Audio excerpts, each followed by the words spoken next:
Hello दोस्तों, आप सभी का स्वागत है आपके अपने YouTube channel advocate Vijay Pratap में। मैं आप सभी का दोस्त एडवोकेट विजय प्रताप आप सभी का स्वागत करता हूं। आज के इस सेशन में हम लोग एक ऐसे साहित्य के विषय में चर्चा करने चल रहे हैं जिस पर एक समय में इस प्रदेश में प्रतिबंध लगा हुआ था, लेकिन बाद में एक कोर्ट ने उसे बहाल कर दिया। तो आज हम लोग पेरियार ईवी रामास्वामी नायकर के लिखी गई किताब सच्ची रामायण के ऊपर चर्चा करेंगे। पूरे उत्तर भारत में राम को एक नायक के रूप में देखा जाता है, एक प्रजापालक नायक, एक मर्यादा पुरुषोत्तम नायक इत्यादि नामों से उन्हें सुशोभित किया जाता है, उनकी पूजा की जाती है। कहा जाता है कि वे हर प्रकार के कष्ट को हरने वाले हैं, मर्यादा पुरुषोत्तम हैं, उनमें किसी भी प्रकार की कोई कमी नहीं है। इन सभी कारणों से उन्हें भगवान माना जाता है। उनके जीवन चरित्र को लेकर के, उनके पूरे जीवन को लेकर के एक किताब लिखी गई वाल्मीकि के द्वारा, वाल्मीकि रामायण, और तुलसी के द्वारा तुलसीकृत रामायण, जिसे रामचरितमानस कहा जाता है। किसी भी साहित्य को पढ़ने से पहले हमें अपना विचार तटस्थ रखना चाहिए, किसी के पक्ष और विपक्ष में विचार नहीं रखने चाहिए। जब हम उस पूरे साहित्य को पढ़ लें तब हम जा करके उसके विषय में अपना विचार रखें। हम लोगों ने सिर्फ राम को मर्यादा पुरुषोत्तम के रूप में देखा, उनके अवगुणों को नहीं देखा, सिर्फ उनके गुणों को देखा है। इन सभी चीज़ों को लेकर के पेरियार ईवी रामास्वामी, जो तमिलनाडु के ईरोड शहर में पैदा हुए थे, जिन्हें दक्षिण एशिया का सुकरात, आधुनिक युग का पितामह है, इत्यादि नामों से सुशोभित किया गया है, जो अंधविश्वास और पाखंडवाद के घोर विरोधी थे। उन्होंने तमिल भाषा में एक सच्ची रामायण नामक किताब लिखी, जिसे बाद में हिंदी में भी प्रकाशित किया गया, जिसमें राम, सीता इत्यादि जो भी चरित्र हैं उन सभी का वर्णन किया गया है कि इनके चरित्र में क्या क्या दोष थे। इन सभी चीज़ों को लेकर के एक सच्ची रामायण किताब लिखी गई है। तो हम लोग आज उसी किताब पर चर्चा करेंगे। तो आइए शुरुआत करते हैं। जय भीम, जय मंडल, जय संविधान, जय समाजवाद।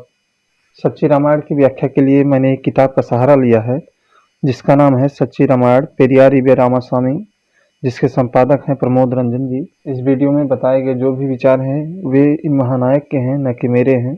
तो आइए शुरुआत करते हैं। राम कथा की व्याख्या पर केंद्रित पेरियार की रामायण मूल रूप से तमिल में 1944 में छपी थी। तमिल में इसका नाम था रामायण पाथिरांगल, यानी रामायण के चरित्र, जिसका बाद में हिंदी में अनुवादक, अर्जक संघ से जुड़े लोकप्रिय समाज कार्यकर्ता व लेखक ललाई सिंह यादव ने किया था। उन्होंने सिर्फ इसे प्रकाशित ही नहीं किया, बल्कि इसके प्रचार प्रसार में कोई कसर नहीं छोड़ी, जिससे राम पूजक पूरे उत्तर प्रदेश में हड़कंप मच गया।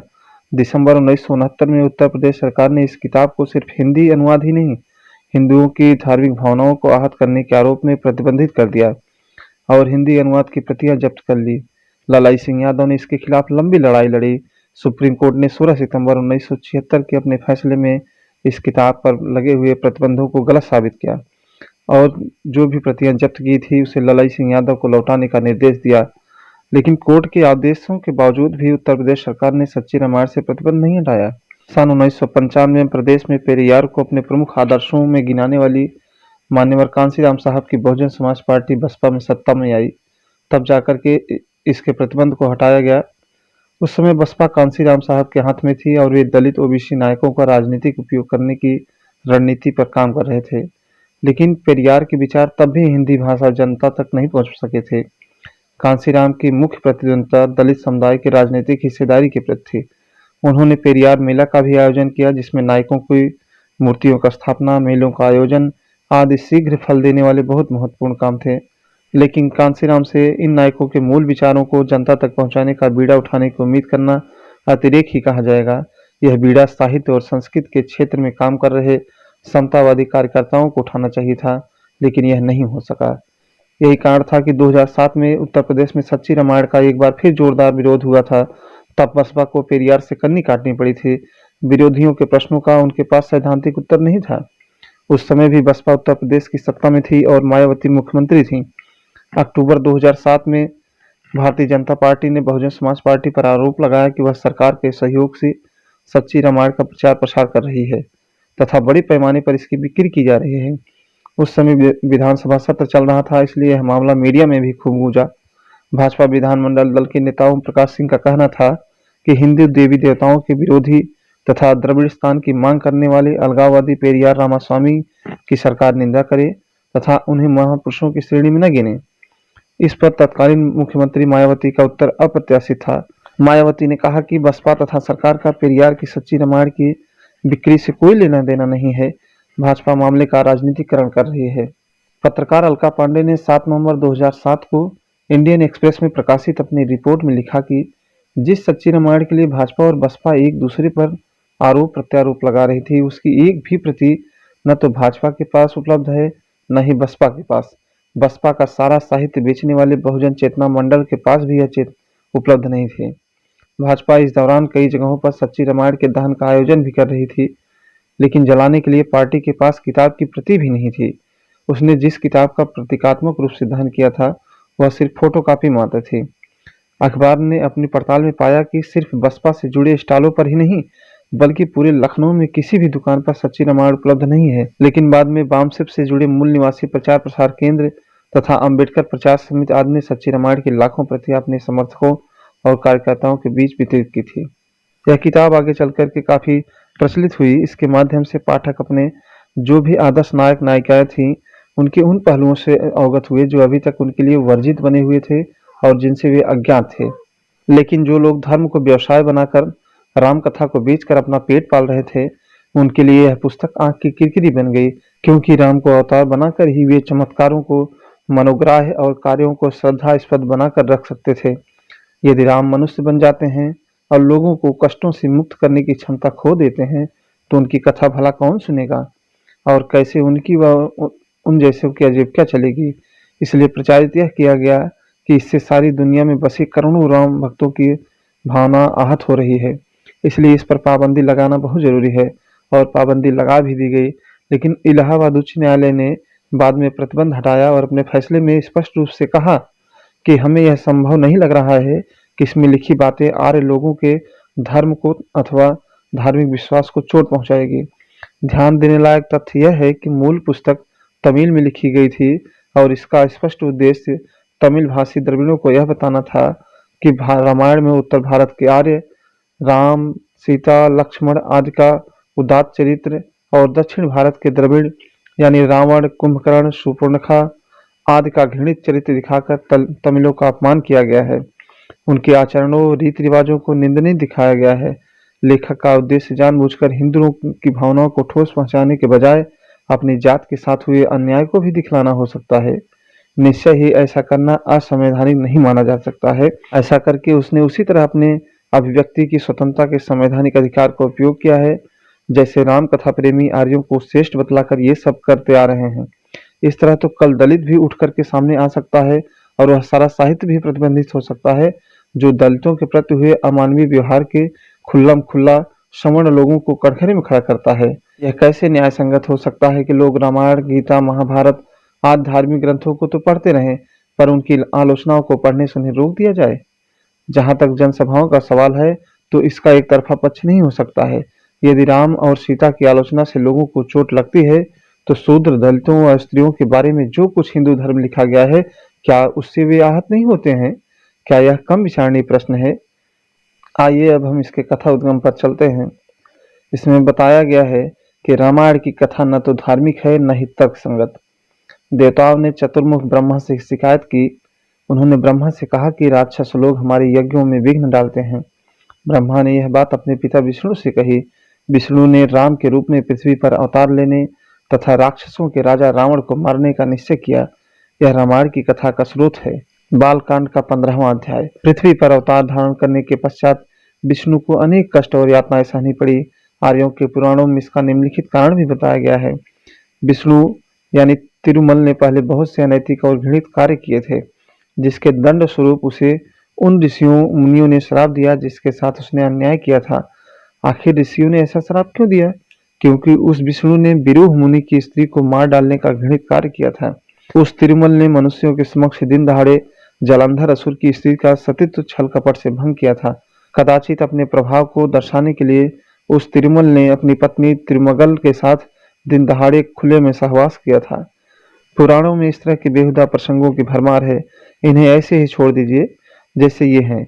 विवेकवान मनुष्य की शोभा तो इसमें है कि वह पूछे कि ये देवता असुर कौन है, राक्षस कौन है, बलि का क्या मतलब है। देवता होने के बाद भी विष्णु अशोभनीय हरकतें करते थे। क्या इस तरह के भोड़े काम करने वाले लोग देवता कहलाने का हक रखते हैं? ऐसा कब और कहाँ किया गया?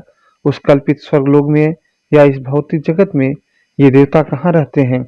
यज्ञ करने या बलि देने के लिए वे इस मृत लोक में ही क्यों आते हैं? क्या मदिरा पीकर मतवाले लोगों के साथ वेद मंत्रों का उच्चारण करते हुए छल कपट पूर्ण उपायों द्वारा निरीह जानवरों को तड़पा तड़पा कर मारना और उनका गोश्त खाना ही यज्ञ की परिभाषा है? यह सब करने के बाद भी क्या यह कहा जा सकता है कि इससे ईश्वर खुश होता है और प्रसन्न होकर वह यज्ञ में शामिल देवताओं तथा यज्ञकर्ता मनुष्यों को द्व्यलोक में स्थान देने के अलावा उन्हें सुख समृद्धि में उपलब्ध कराएगा?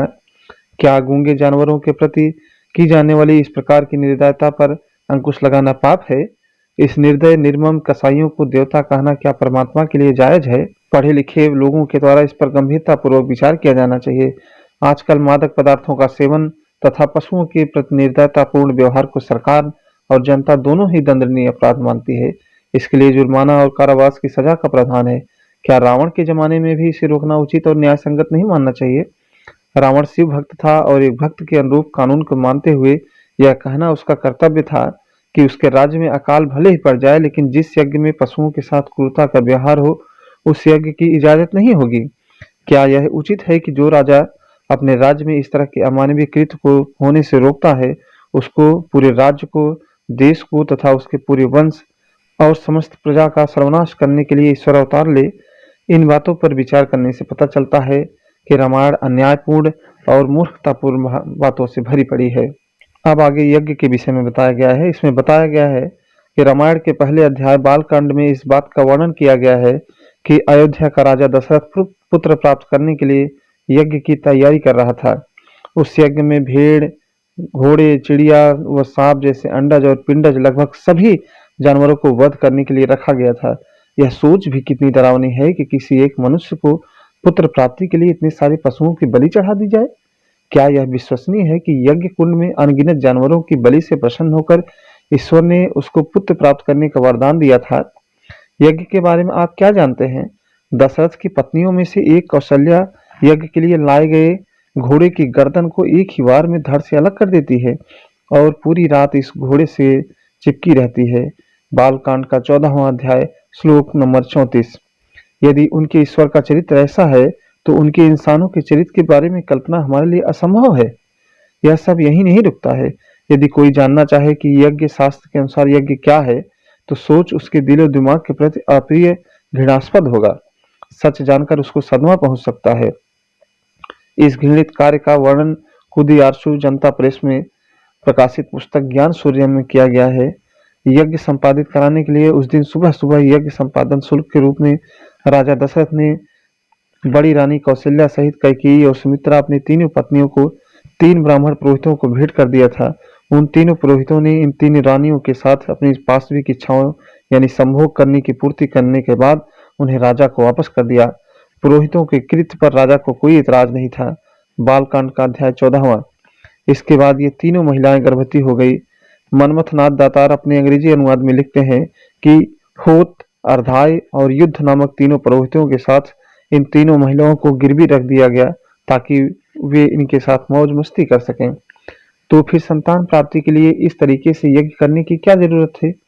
अगर हम इस पर ढंग से विचार करें तो पूर्णतः स्पष्ट है कि यज्ञ तथा पुराणों एवं यज्ञ शास्त्र के अनुसार संपन्न घटनाओं के कारण बच्चे पैदा नहीं हुए, बल्कि उन पुरोहितों के द्वारा ही दशरथ की पत्नी गर्भित हुई थी।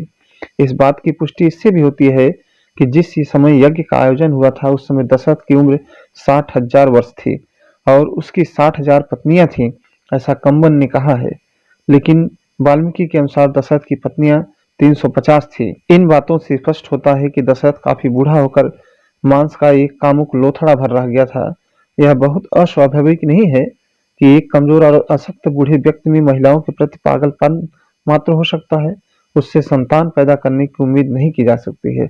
वह बस महिलाओं से घिरे रहकर जीवन का अपना शेष समय काट रहा होगा। अब आगे रामायण के एक एक चरित्र के विषय में बताया गया है। सर्वप्रथम दशरथ के विषय में बताया गया है। इसमें कहा गया है कि कैकेयी से विवाह करते समय दशरथ ने उससे वचन दिया था कि उससे उत्पन्न पुत्र को ही अयोध्या की राजगद्दी दी जाएगी। इस संबंध में कुछ कथाओं में वर्णन मिलता है कि दशरथ ने अपना राज्य विवाह के समय ही कैकेयी को सौंप दिया था और वह उसका प्रतिनिधि मात्र बनकर के शासन करता था। तथा डॉक्टर सोम समुद्रा ने भी इसका वर्णन किया है। राम और उसकी माँ कौशल्या द्वारा दिए गए वचन से अनजान नहीं थे। बूढ़े राजा ने राम को खुलेआम कहा कि भरत, कैकेयी के बेटा अपने मामा के घर गया है और यह तुम्हें राजगद्दी पर बैठने का अच्छा अवसर है। अयोध्या कांड का चौथा अध्याय 25वां और 26वां श्लोक। दशरथ ने भरत को अपने नाना के घर 10 साल के लिए भेज दिया और इसके पीछे उसकी मंशा भरत को अयोध्या का राजा बनाने से रोकना था। भरत को अयोध्या बुलाए बिना लगातार 10 साल तक उसके ननिहाल में रखने का कोई औचित्य नहीं था। वाल्मीकि ने मंथरा के रूप में एक चरित्र गढ़ा है जो 7वें और 8वें अध्याय में कहती है, राम को राजा बनाने की योजना दशरथ ने पहले ही बना रखी थी और इसलिए भरत को उसने ननिहाल भेज दिया। भरत यदि राजधानी अयोध्या में होगा तो उसे देश की प्रजा की सहानुभूति प्राप्त होगी। अपने मामा के घर में होने के कारण जनता से उसका संपर्क टूट जाएगा। दशरथ की यह भी मंशा थी। राम को राजा बनाने की घोषणा करने के अगले ही दिन दशरथ ने राम को गद्दी पर बैठाने की तैयारी शुरू कर दिया। अयोध्या कांड का पहला अध्याय। दशरथ के मंत्री वशिष्ठ और अन्य गुरुओं और राम को यह पूरी तरह पता था कि गद्दी का उत्तराधिकारी भरत है, लेकिन इसके बावजूद इन लोगों ने धूर्तता बरतते हुए राम को राजा बनाने की योजना को मंजूरी दे दी। भरत, शत्रुघ्न, कैकेयी और कैकेयी के राजा को इतने महत्वपूर्ण राज्यारोहण के लिए आमंत्रित किए बिना ही दशरथ ने जल्दबाजी में तैयारी शुरू कर दी। अयोध्या कांड का पहला अध्याय। एक निजी वार्तालाप में दशरथ ने राम से कहा था कि यदि भरत की अनुपस्थिति में उसको गद्दी पर बैठाने का समारोह रोकना पड़ा तो भरत वापस लौटते ही शांत मन से इसे स्वीकार कर लेगा, क्योंकि वह विनम्र है, उसका स्वभाव अच्छा है और एक सज्जन व्यक्ति के रूप में वह सारी बातों को मान लेगा। अयोध्या कांड का 12वां अध्याय। कैकेयी ने हठ किया कि उसके पुत्र राम को राजा बनाया जाए और सुनिश्चित बनाने के लिए राम को वनवास भेज दिया जाए। दशरथ कैकेयी को मनाने के लिए उसके पैरों पर गिर गया और उससे प्रार्थना करने लगा कि मैं तुम्हारी इच्छा अनुसार कोई भी घृणित कार्य करने के लिए तैयार हूँ, बस राम को वनवास भेजने की हठ को छोड़ दो। अयोध्या कांड का 12वां सर्ग। दशरथ ने राम को अपने पास बुलाया और उससे कहा कि जब मैंने भरत को वह वचन दिया था तब मैं अपने आप में नहीं था, इसलिए यह वचन तुम्हारे लिए बाध्यकारी नहीं है। तुम मुझे गद्दी से हटा करके राजा बन सकते हो। जब सभी प्रयास निष्फल हो गए तब दशरथ ने सुमंत को आज्ञा दी कि कोषागार का संपूर्ण धन, भंडार का अनाज, व्यापारियों और वेश्याओं को राम के साथ वन भेजने का प्रबंध करो। अयोध्या कांड का 36वां सर्ग। कैकेयी ने जब इस पर भी आपत्ति प्रकट की तब दशरथ ने पूरे मुद्दे को मोड़ते हुए कहा कि तुम्हें तो सिर्फ राज चाहिए था ना, कि राज की जितनी भी वस्तुएं हैं वह सब। अयोध्या कांड का 36वां अध्याय। दशरथ ने कोषागार में रखे हुए संपूर्ण आभूषण सीता को सौंप दिए। अयोध्या कांड का 36वां सर्ग। राम और सीता को वनवास भेजने के लिए जिम्मेदार कैकेयी पर दशरथ ने गालियों की बौछार कर दी, पर वह अपने एक अन्य बेटे लक्ष्मण को राम के साथ जंगल पर जाने पर कोई चिंता नहीं व्यक्त की। यहाँ तक कि रामायण में लक्ष्मण की पत्नी का भी कहीं बहुत ज्यादा चर्चा नहीं होता है। अब आगे राम के चरित्र के विषय में बताया गया है। आइए अब हम राम और उनके चरित्र पर विचार करते हैं। राम भली भांति जानता था कि उसके पिता ने विवाह के समय ही पूरा राज्य सिद्धांतः कैकेयी को सौंप दिया था। यह बात राम ने भरत को स्वयं बताई थी। अयोध्या कांड का सर्ग 107। राम अयोध्या की गद्दी पर कब्जा करना चाहता था। अपनी प्रजा, पिता और कैकेयी के प्रति राम का व्यवहार उसकी इच्छाओं द्वारा अनुप्रेरित था। इस प्रकार राम घास में छिपे हुए सांप की तरह था। राम ने लक्ष्मण के पास जाकर के उससे कहा कि उसका बाप यानी दशरथ अपराधी है और कहा, कोई मूर्ख व्यक्ति ही ऐसे व्यक्ति को जंगल भेजेगा जो हमेशा से उसकी बात मानता आ रहा है। अयोध्या कांड का 53वां सर्ग, श्लोक नंबर 10। यद्यपि राम के प्रति कैकेयी का प्रेम संदेह से परे था, लेकिन कैकेयी के प्रति राम का प्रेम कपटी और बनावटी था। राम कैकेयी के प्रति ईमानदारी और अनुरागी होने का नाटक करता था, मगर अंत में उसने आरोप लगाया कि कैकेयी एक दुष्ट औरत है। अयोध्या कांड का 31वां और 53वां सर्ग। यद्यपि कैकेयी दुष्टतापूर्ण तथा नीच विचारों से रहित थी, इसके बावजूद राम ने उस पर दोषारोपण करते हुए कहा था, वह मेरी माता के साथ दुष्टतापूर्ण व्यवहार करती है। अयोध्या कांड का 31वां और 53वां सर्ग, श्लोक संख्या 18। वह मेरे पिता को मरवा सकती है। राम ने कैकेयी पर इस तरह दोषारोपण किया। अयोध्या कांड का 53 अध्याय, श्लोक संख्या 7। वनवास के दौरान जब कभी भी राम को कोई संकट महसूस हुआ तब उसने कई बार कहा कि कैकेयी की इच्छा पूरी हुई, कैकेयी को संतोष हुआ। राम ने जंगल में लक्ष्मण से कहा था कि चूंकि हमारे पिता वृद्ध और निर्बल हो चुके हैं और हम लोग वहां से यहाँ आ गए हैं, ऐसी स्थिति में अब भरत अपनी पत्नी के साथ बिना किसी विरोध के अयोध्या पर शासन कर रहा होगा। इससे उसको राजगद्दी की चाहत और भरत के प्रति ईर्ष्या की स्वाभाविक तथा निराधार अभिलाषा प्रकट होती थी। अयोध्या कांड का 53 सर्ग, श्लोक संख्या 11। जब कैकेयी ने राम से कहा, हे राम, राजा ने मुझे तुम्हारे पास यह बताने के लिए भेजा है कि भरत को राजगद्दी मिलेगी और तुम्हें वनवास। तब राम ने उससे कहा था कि राजा ने मुझसे यह बात कभी नहीं बताई कि भरत को राजगद्दी मिलेगी। अरण्य कांड का 19वां सर्ग। उसने अपने पिता को मूर्ख और पागल कहा। अयोध्या कांड का 53वां सर्ग। उसने अपने पिता से प्रार्थना की कि जब तक मैं वनवास से वापस न लौट आऊं तब तक तुम अयोध्या पर राज करते रहो और किसी को राजगद्दी पर बैठने न दो। इस प्रकार उसने भरत को गद्दी पर बैठने में अड़चन पैदा की। अयोध्या कांड का 34वां सर्ग। राम ने यह कहकर सत्य व न्याय का गला घोटा कि यदि मुझे क्रोध आया तो मैं अपने शत्रुओं को कुचल करके राजा बन सकता हूँ, किंतु मैं यह सोच करके रुक जाता हूँ कि ऐसा करने पर सारी प्रजा मुझसे घृणा करेगी। अयोध्या कांड का 53वां सर्ग। राम ने गैर वफादार भाई के कहने पर बाली को, जो उसे कोई हानि नहीं पहुंचा रहा था, छिपकर पीछे से मारा था। यह वही राम था जिसमें बाली से आमने सामने लड़ने की हिम्मत नहीं थी। ऐसे राम को अज्ञानी लोग अपना नायक समझते हैं, जबकि ब्राह्मण उसकी प्रशंसा करते नहीं अघाते हैं। बाली को मारते हुए राम ने अपने इस कार्य को यह कहते हुए उचित ठहराया कि जानवर को मारते हुए धर्म का पालन जरूरी नहीं है, और राम ने बाली को इस आधार पर मार डाला कि उसने विवेकानुसार आचरण नहीं किया था। बाली को उस पर लगे आरोपों का जवाब देने का मौका देने की कोशिश किए बगैर राम ने केवल स्वार्थी सुग्रीव के कहने पर बाली की हत्या कर दी। राम ने यह कहते हुए स्त्रियों का अपमान किया कि औरतों पर कभी विश्वास नहीं करना चाहिए और अपना गुप्त भेद पत्नी को भी नहीं बताना चाहिए। अयोध्या कांड का 100वां सर्ग, श्लोक संख्या 49। राम ने कहा था कि वह केवल राक्षसों को मारने के लिए बन गया था। उसने कहा कि वह इसलिए भी बन गया था क्योंकि उसने किसी और को वचन दिया था कि वह राक्षसों का नाश करेगा। अरण्य कांड का 10वां सर्ग। राक्षसों को जबरन लड़ाई में घसीटने के लिए राम ने सीता के मना करने के बावजूद रावण के राज्य में प्रवेश किया था। अरण्य कांड का 9वां एवं 10वां सर्ग। खर से लड़ते समय राम ने कहा था, जंगल में मुझे सिर्फ राक्षसों को मारने के एकमात्र मिशन को पूरा करने के लिए भेजा गया है। अरण्य कांड का 29वां सर्ग। स्वार्थवश राम ने खुद को सुग्रीव के हवाले कर दिया, जो स्वयं बेहद नालायक और विश्वासघाती था। राम ने सुग्रीव से कहा था कि मुझे स्वीकार कर लो, मेरे ऊपर दया करो। किष्किंधा कांड। यह जानते हुए भी कि विभीषण ने अपने भाई रावण को धोखा दिया है, राम ने उसे अपने पक्ष में क्यों लिया। उत्तरकांड का 17वां सर्ग। राम ने विभीषण को लंका का राजा बनाने का वचन पहले ही दे दिया था। उत्तरकांड का 18 सर्ग। बाद में उसने अंगद को दूत बनाकर रावण को यह संदेश भेजा कि अगर वह राम को सीता सहित लौटा देता है तो वह लंका पर अपना दावा छोड़ देगा। रावण को कहो कि अगर उसने सीता को लौटा दिया तो मैं लंका उसके पास ही छोड़ दूंगा। उत्तरकांड का 40वां सर्ग। इससे यह सिद्ध होता है कि रावण अन्य तरह के दोषों से मुक्त था, लेकिन राम अविश्वसनीय व्यक्ति था। भरत, कैकेयी, प्रजा एवं गुरुजन सभी वन में राम के पास चले गए।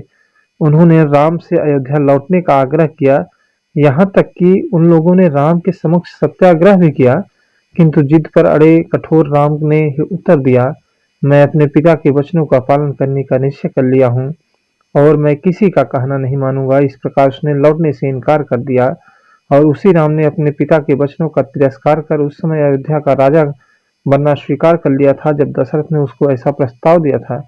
वह यह भूल गया था कि यह गद्दी भरत को देने का वचन दशरथ कैकेयी को पहले ही दे चुका है। युद्ध कांड का 130वां सर्ग। शूद्र होकर भी तपस्या जैसा वेद विरुद्ध आचरण करने के कारण राम ने शंभूक का वध किया। उत्तरकांड का 76 सर्ग, श्लोक संख्या 4। राम जिसने तपस्या कर रहे शंभूक की बगैर किसी गलती की निर्दयता पूर्वक हत्या कर दी थी, उस राम को विष्णु का अवतार माना जाता है। अगर आज राम की जगह कोई और राजा होता तो उन लोगों की क्या दशा होती है जिन्हें शूद्र कहा जाता है। विभिन्न रामायणों और परशुराम द्वारा इसका समर्थन किया गया है। जब राम ने धनुष को तोड़ा उस समय उसकी उम्र पर जरा ध्यान दीजिए। राम की मां के अनुसार राम ने जब धनुष तोड़ा उस समय उनकी उम्र केवल 5 साल थी। उनके पिता के अनुसार वह 10 साल का था। उनकी पत्नी सीता के अनुसार उनकी उम्र 12 साल थी। उनकी उम्र चाहे ज्यों रही हो, कहानी के अनुसार वह धनुष पहले ही टूटा हुआ था। अब सीता के चरित्र के विषय में जानेंगे। जब कभी राम सीता को न देख करके उदास होता तो लक्ष्मण उससे कहता कि तुम एक साधारण स्त्री के लिए इतना क्यों परेशान होते हो। अयोध्या कांड का 66 सर्ग, श्लोक संख्या 14 है। राम हिरण की खोज में बाहर गया था। सीता राम की सहायता करने के लिए लक्ष्मण को मना रही थी। यह देखते हुए कि लक्ष्मण उसे यहाँ अकेला छोड़कर जाने में हिचकिचा रहा है, सीता ने लक्ष्मण पर अपनी बातों से तीखे प्रहार किया है। क्या मुझे फिसलाने के लिए तुम यहाँ मड़रा रहे हो और राम की जान बचाने के लिए नहीं जाना चाहते? क्या इसीलिए एक अच्छे आदमी बनकर तुम हमारे साथ जंगल आए हो? तुम धूर्त हो, मुझसे भोग विलास करने के लिए तुम राम को मार देने पर तुले हुए हो। क्या इसी वजह से भरत ने तुमको हमारे साथ जंगल भेजा है? मैं तुम्हारे या भरत की इच्छा के समक्ष कभी भी आत्मसमर्पण नहीं करूंगी। जब लक्ष्मण ने सीता के प्रति मान सम्मान प्रदर्शित करते हुए कहा कि तुम्हें ऐसी निर्लज्जता प्रकट करना शोभा नहीं देता है, सीता ने उससे कहा, तुम धूर्त हो। तुमने यह दिखा दिया है कि मुझे पाने की तुम में उत्कंठ लालसा है। मेरे ऊपर नजर डालने के लिए तुम समय की ताक में हो। उपरोक्त दोनों संदर्भ अयोध्या कांड के 45वें सर्ग में देखे जा सकते हैं, श्लोक संख्या 23, 24 और 25 तक। रावण सीता को उठा ले जाने के उद्देश्य से उसकी झोपड़ी तक आया था। उसकी सुंदरता को देख करके वह उस पर मोहित हो गया था। वह उसकी ओर बढ़ा, वह उसके स्तनों और जादू भरी जांघों की प्रशंसा करने लगा। इन सब बातों की सीता पर क्या प्रतिक्रिया हुई? क्या सीता ने रावण से घृणा की? क्या उसे अस्वीकार कर दिया? क्या उसने उसे फटकारा? नहीं, बिल्कुल नहीं। उसका गर्मजोशी के साथ स्वागत हुआ। उसने रावण की उपस्थिति में अपनी ऊंची प्रतिष्ठा और जवानी की बिना अपनी सही उम्र बताए प्रशंसा की। आरण्य कांड 46-47 सर्ग और श्लोक संख्या 18, 19, 20, 21, 22। सीता ने रावण को उस समय नापसंद करना शुरू कर दिया जब उसने बताया कि वह राक्षसों का प्रधान है। इसके पहले वह उसे पसंद करने लगी थी। रावण ने नतमस्तक होकर के बहुत ही सम्मानपूर्वक बिना उसके शरीर को स्पर्श किए उसको अपने पीछे आने को कहा। इसका मतलब यह हुआ कि रावण ने सीता के प्रति किसी तरह की शक्ति का प्रयोग नहीं किया और सीता अपनी इच्छा से उसके पीछे गई। सीता सिर्फ अपनी इच्छा से ही रावण के पीछे जा सकती थी। उसकी इच्छा के खिलाफ रावण उसको छू तक नहीं सकता था, क्योंकि रावण को यह श्राप दिया था कि यदि वह किसी स्त्री को उसकी इच्छा के विरुद्ध छुएगा तो उसके सिर के टुकड़े टुकड़े हो जाएंगे। ब्रह्मा का भी उसे यह श्राप था कि यदि वह किसी स्त्री को उसकी अनिच्छा के बावजूद छुएगा तो वह भस्म हो जाएगा। अतः रावण ने किसी भी स्त्री को उसकी इच्छा के विरुद्ध न तो कभी छुआ न कभी छू ही सकता था। आगे के अध्याय में लक्ष्मण, भरत, शत्रुघ्न, बाली, रावण इत्यादि जो भी पात्र हैं उनके विषय में बताया गया है, उनका चरित्र चित्रण किया गया है। और इस किताब के अंत में सच्ची रामायण पर सुप्रीम कोर्ट का जो फैसला था उसको लेकर के बताया गया है कि किस तरह से इसका मुकदमा लड़ा गया और इस किताब को वैलिड घोषित कराया गया।